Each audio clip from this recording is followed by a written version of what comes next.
মাঠে নামবে দূরতা, গ্যালারিতে উপস্থিত হয়নি দেশসেরা ওপেনার সাকিব খান, আর তাই জিততে পারেনি ঢাকা ক্যাপিটালসও। টানা দ্বিতীয় হারে লজ্জায় মুখ ডাকলো সাকিব খানের ঢাকা ক্যাপিটালস।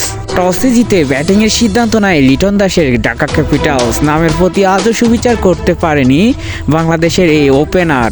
গোল্ডেন ডাক মেরে তাসকিনের বলে আউট হয়ে ফিরে যান প্রথম ওভারেই। তাসকিনের পরের ওভারে 9 রান নিয়ে আবারও তার শিকারে পরিণত হন তানজিদ তামিমও।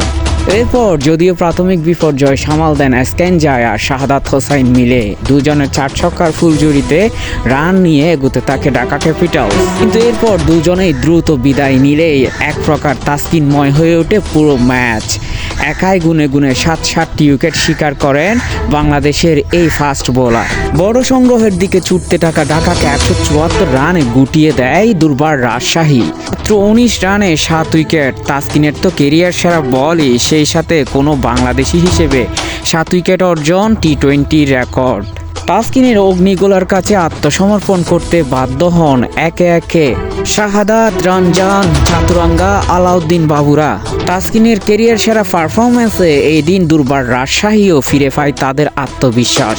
যদিও মোহাম্মদ হ্যারিস আর জিসান আলম তাদের নামের প্রতি করতে পারেনি সুবিচার।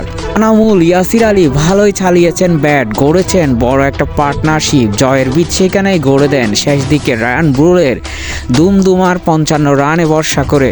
তাই 7 উইকেটের সহজ জয় নিয়েই মাঠ ছাড়ে দুর্বার রাজশাহী।